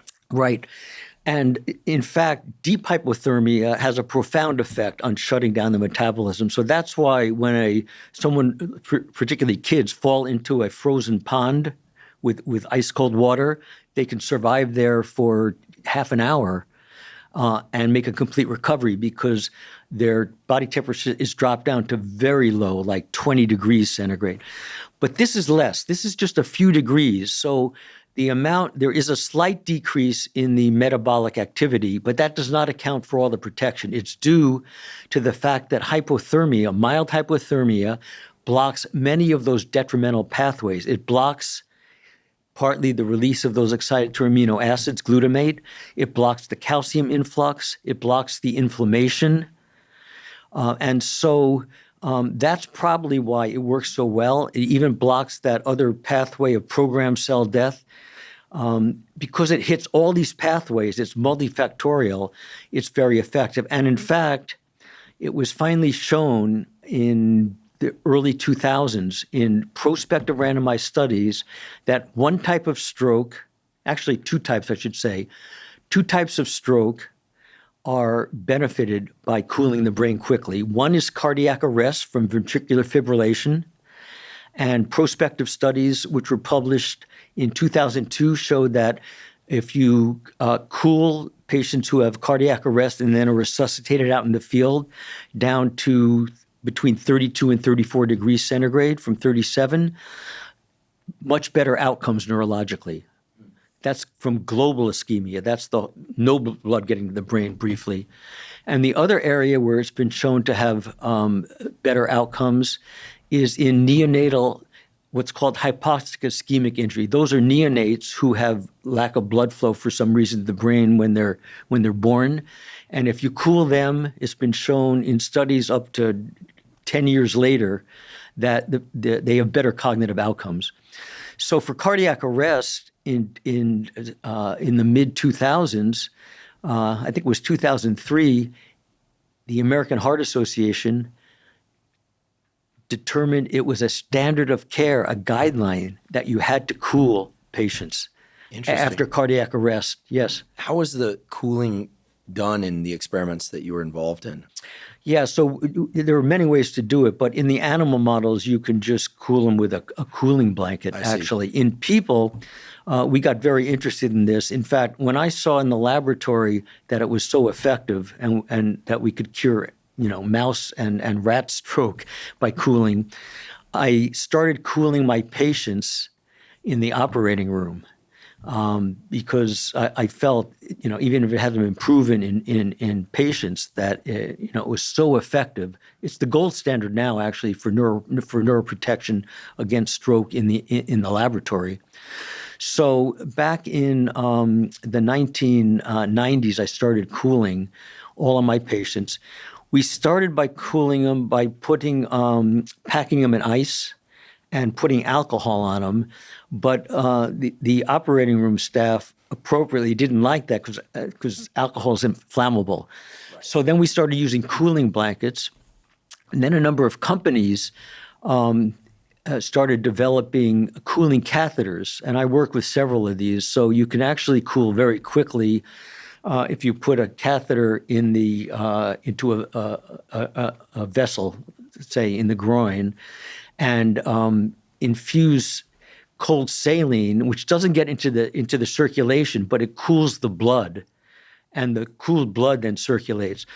Other ways of cooling are to putting on special devices which cool quickly, and that's what's used now are external devices. People are working on cooling just the head with helmets. So it's still an active field of investigation for stroke and also for cardiac arrest, actually. It has not been proven in well-designed prospective trials that it works for garden variety focal stroke. It works for cardiac arrest where there's global lack of blood flow to the brain, like when the heart stops. It hasn't been proven yet for the kind of stroke we've been talking about where there's a single blocked artery to the brain. So interesting. I mean, a lot of times on this podcast, we talk about the critical need for body temperature to drop by 1 to 3 degrees to get into deep sleep. We had Craig Heller, our colleague from the biology department at Stanford, on the podcast where we talked about some of the Palmer cooling and essentially cooling the soles of the feet, the palms of the hands, and the upper part of the face as a way to more rapidly reduce core body temperature. I think these are fascinating areas for exploration that obviously have clinical applications, but also you'd imagine for some of the things we were talking about before, like just to provide a bit of neuroprotection after a head hit, or provide a bit of neuroprotection perhaps even as it relates to aging, spending a little bit of time, maybe 10 minutes a day, not badly hypothermic, please people, but slightly hypothermic, and then bringing the body temperature back up. Yeah, I mean, I wouldn't recommend if you have a head injury or a TIA to stick your head in a snowbank.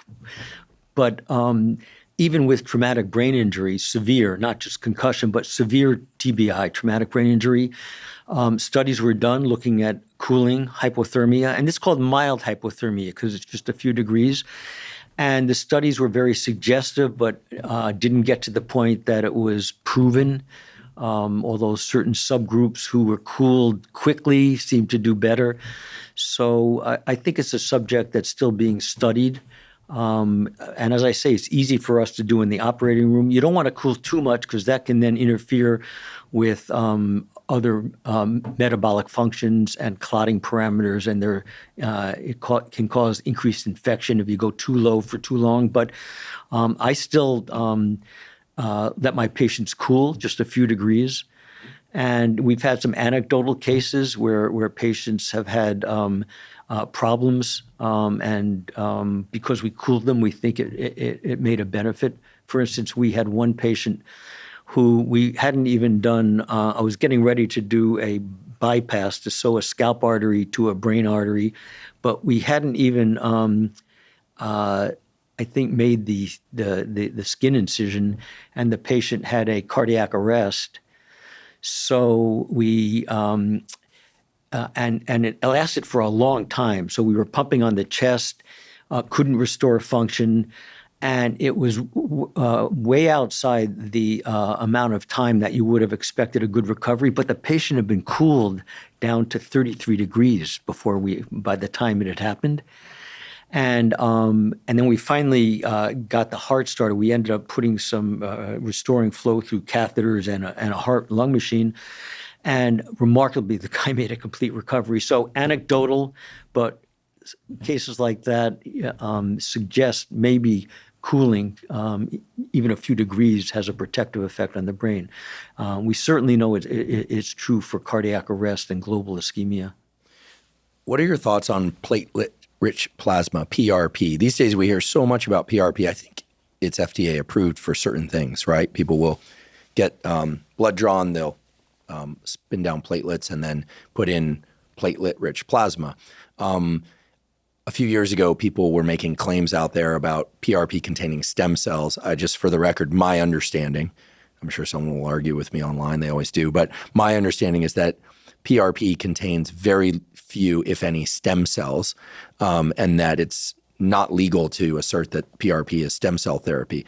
But PRP seems to be something that after an injury or in anticipation of a surgery, people are starting to do more and more because they can go drop a few $1,000s and, I don't know, get this infusion of PRP. Does it work to help recover brain tissue or preserve brain tissue? Is there any evidence of that whatsoever? I'm not an expert on platelet-rich,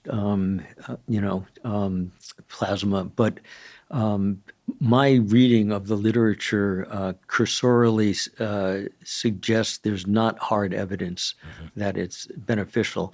I think one has to be a little careful. For instance, I still get emails, every few weeks from people saying, I've had a stroke or I've had a head injury, and should I go to Russia or India or Mexico and get stem cell therapy? Yeah, this is a big topic area. Yeah, and you may have discussed it on another podcast. I have not. I'll do a solo episode on stem cells and what they are and what they aren't. Yeah. I just will sorry to interrupt, but I'm aware of a clinic in Florida that was injecting stem cells into the eyes of patients with macular degeneration and some other eye issues.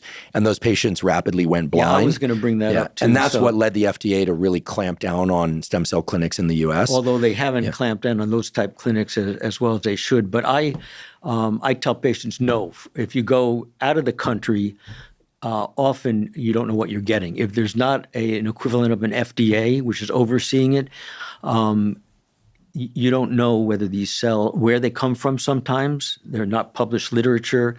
You don't know where they're derived. We've seen cases of patients going elsewhere, getting injections into the brain or the spinal cord and developing tumors or other problems. So I discourage that. And I was going to bring up, even in this country, these clinics, and that was published a number of years ago, that clinic in Florida. Those patients had macular degeneration and they were losing their sight, but they could still see to some extent. They had their own adipose tissue taken. They sorted it for certain stem cells, mesenchymal stem cells, and it was re-injected into the eye. Should have been safe, right? Their own cells even. And as you say, several of them went blind. Irreversibly. Yeah. So I think this is very important to highlight the dangers of stem cell therapy in general. There's a lot of hope for it. I mean, we're engaged. We're just finishing a trial, a first-in-human trial at Stanford using cells we developed in my lab 20 years ago. It took us 20 years to prove that they were safe, effective, didn't cause tumors. And the study is looking very promising. It's a phase 1 study, and we're making plans to do a phase 2 study with control patients, which you always want to do. But despite the hope, there is still a lot of hype. And I think it's very important to be careful about getting therapies that are not proven. Yeah, and while we wouldn't want anyone to take any kind of unnecessary risk, to me anyway, this goes back to the beginning of our conversation, that there's something very different about a knee from the brain, right? I'm not saying go get stem cells injected into your knee, but should you be the sort of person that wants to do that because that you feel that's within your rights? Again, I don't tell people what to do. And you go to a clinic, they get stem cells, or I don't know, they take stem cells from some source and put them into your knee. I mean, that's a very different situation than injecting into the brain or spinal cord. Some of the approaches to treat diseases of the brain or injuries to the brain are not injecting directly into the brain. They're injecting intravenously or intra-arterial, threading a catheter up, as we discussed, and injecting in the brain. Those cells, it turns out, don't even get into the brain. And the idea is that in some of the better studies that have been done in animals, that they work by modulating the immune system systemically. Those cells get trapped in the lung and the spleen, which people describe as bioreactors, and modulate the immune system, which does make some sense. As I say, we think one of the main benefits of these stem cells is that they modulate the immune system, and that helps with plasticity in the brain. But even intravenous delivery can be dangerous to the brain. Yeah, this is an area that we will spend a lot more time on during this podcast. Despite what you just said, I think the data I've seen from your laboratory, and as you told me, there's a trial that's finishing up now that features those data, or that is where those data arrive from, rather, are really impressive. I mean, some people who were largely immobile or aphasic, they couldn't speak, in some cases are able to speak or move. And that's really remarkable. It's really exciting. So I think that the future of stem cells in stroke therapy is pretty bright, at least from where I sit. Yeah, we don't want to oversell this, but some of the results in certain patients are remarkable. I mean, the patients and their families say it's changed their lives. If you see them before and after, it's almost like a miracle.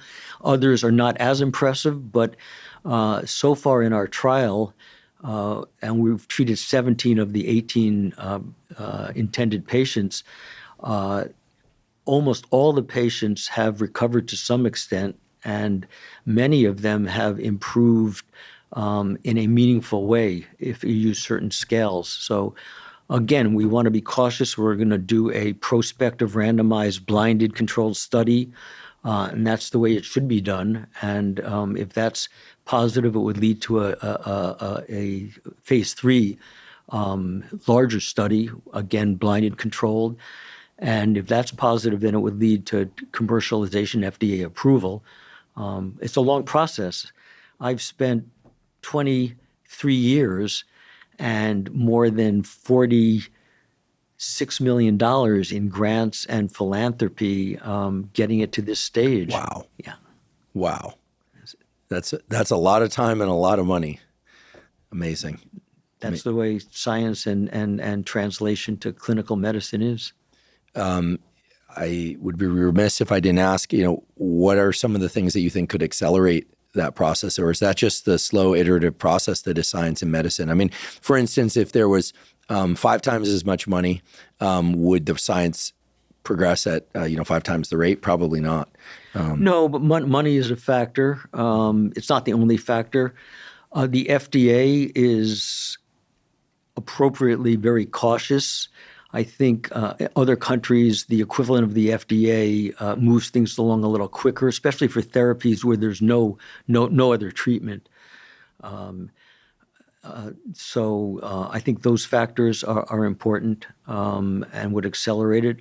I think greater collaboration with industry and promoting more academic industry kinds of relationships would help, because the government agencies do not provide enough money to do the final stage. There's called this valley of death, where you get initial encouraging data, even clinically, but you can't move the hurdle to get it into FDA approval because of money in some cases.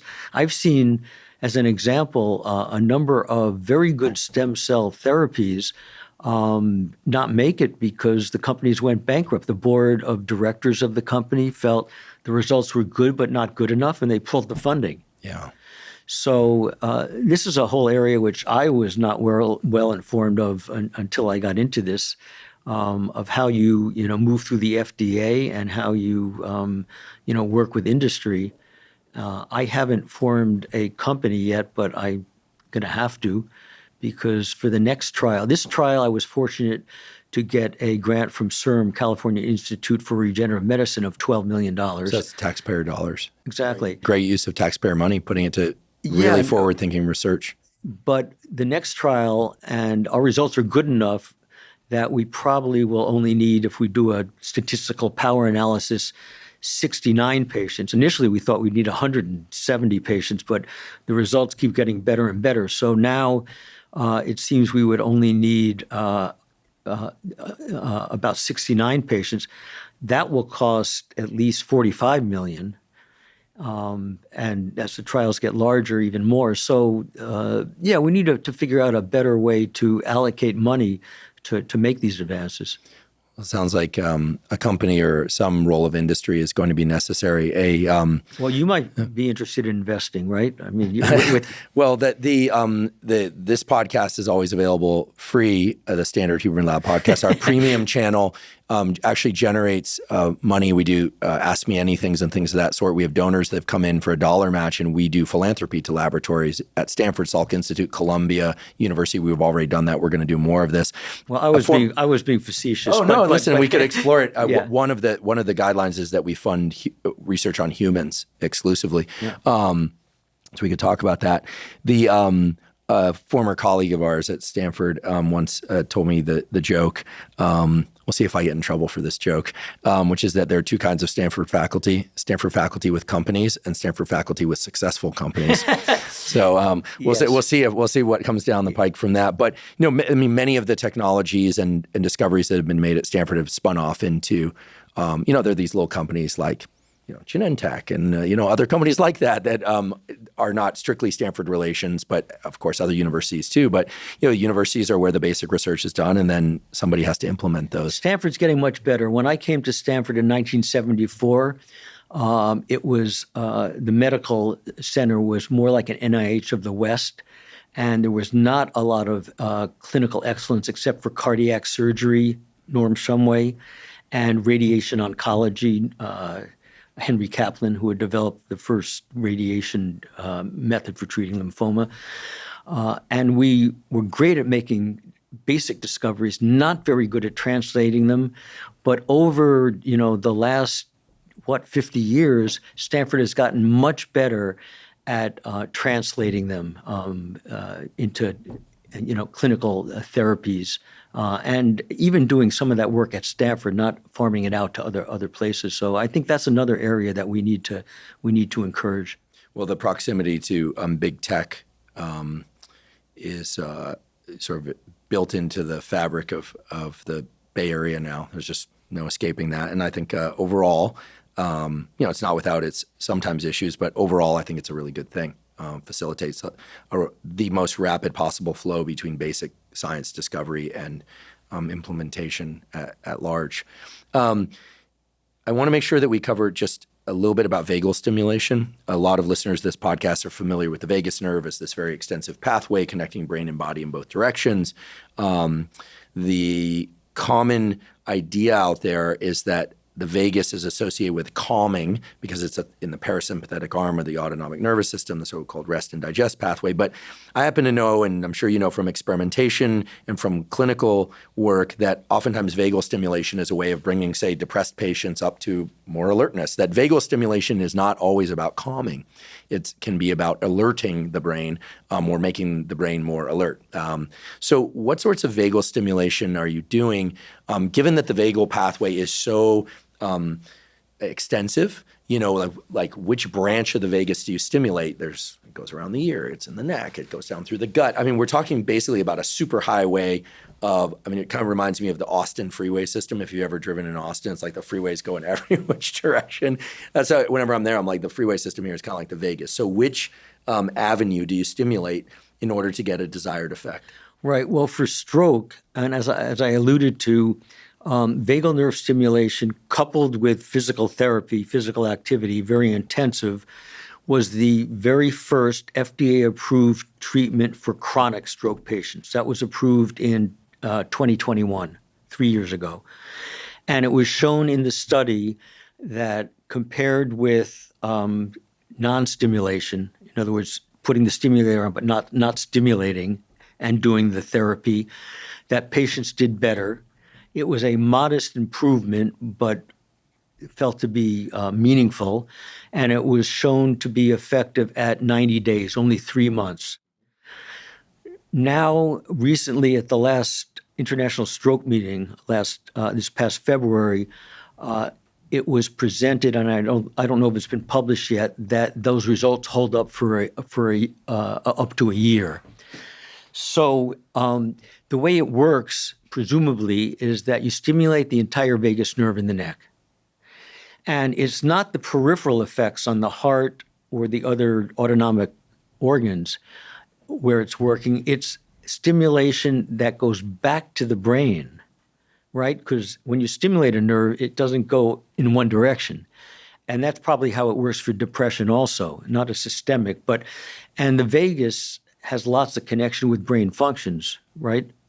And so it's not completely clear which areas are being stimulated to recover from stroke or improve depression. But it's brain stimulation that somehow, again, resurrects circuits or induces plasticity in circuits.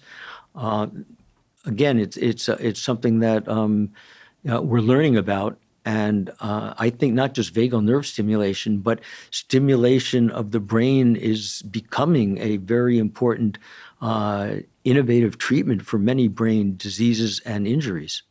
Is the vagal stimulation, is it invasive, or can you use an external stimulator? It's invasive. You have to do an operation. It's low risk, very few side effects. Occasionally there are it can cause some problems with swallowing, which are usually temporary, right? Because the vagal nerve, the recurrent vagal nerve supplies the larynx, the vocal cord. But so it's an implanted stimulator, but the stimulation can be turned on and off with an external magnet device. Incredible. Gary, Dr. Steinberg, I want to thank you for several things. First of all, for coming here today to share with us right up until the point we hit hot mics, meaning we started recording. You were getting calls about patients. I know you're still in the operating room. You were our department chair for more than 2 decades. 25 years. Thank you for that. And, still just so active in this area, doing cutting edge research and stem cells and so much more. So as an extremely busy person who has many important duties, you are literally a brain surgeon, to take the time out of your schedule to come here and share with us all this information about how to keep our brain healthy, the relationship between alcohol and nicotine. Fortunately, caffeine's not on the list, but don't overdo it, folks. Neuroprotection, the discussion about TBI, something we've never discussed on this podcast, transient ischemic attacks, and just a really vast survey of things that concern a lot of people, and that also now having heard what you've shared, also it puts them in a position now to empower themselves to take some agency over their brain health, which is something that I think most people really fear, that this thing inside our skulls is outside the reach of our efforts to try and maintain health. And clearly you've explained how that is not the case, and there are things we can do to both protect ourselves and to overcome challenges should they arise. So on behalf of myself and all the listeners and viewers, I just want to say thank you so much. And hopefully as these trials continue to develop, you'll come back and update us on the progress. Andrew, it's been a real pleasure. Thank you for inviting me. Thank you for joining me for today's discussion with Dr. Gary Steinberg. To learn more about the research in the Steinberg Laboratory and Clinic, please refer to our show note captions. If you're learning from and/or enjoying this podcast, please subscribe to our YouTube channel. That's a terrific zero-cost way to support us. In addition, please follow the podcast on both Spotify and Apple by clicking the Follow tab. And you can leave us up to a 5-star review. Please also check out the sponsors mentioned at the beginning and throughout today's episode. That's the best way to support this podcast. If you have questions for me or comments about the podcast, or topics or guests you'd like me to consider for the Huberman Lab podcast, please put those in the comments section on YouTube. I do read all the comments. If you're not already following me on social media, I am Huberman Lab on all social media platforms. So that's Instagram, X, LinkedIn, Threads, and Facebook. And on all those platforms, I discuss science and science-related tools, some of which overlap with the content of the Huberman Lab podcast, but much of which is distinct from the content on the Huberman Lab podcast. So again, it's Huberman Lab on all social media channels. If you haven't already subscribed to our Neural Network newsletter, the Huberman Lab Podcast Neural Network newsletter is a free monthly newsletter in the form of brief PDFs of 1 to 3 pages that are protocols that describe things like how to best do deliberate cold exposure, deliberate heat exposure. We have a foundational fitness protocol, a neuroplasticity and learning protocol, ways to optimize your sleep, dopamine, and much more. All available at zero cost. You simply go to hubermanlab.com, go to the menu tab, scroll down to newsletter, and enter your email. And we do not share your email with anybody. Thank you once again for joining me for today's discussion with Dr. Gary Steinberg. And last, but certainly not least, thank you for your interest in science.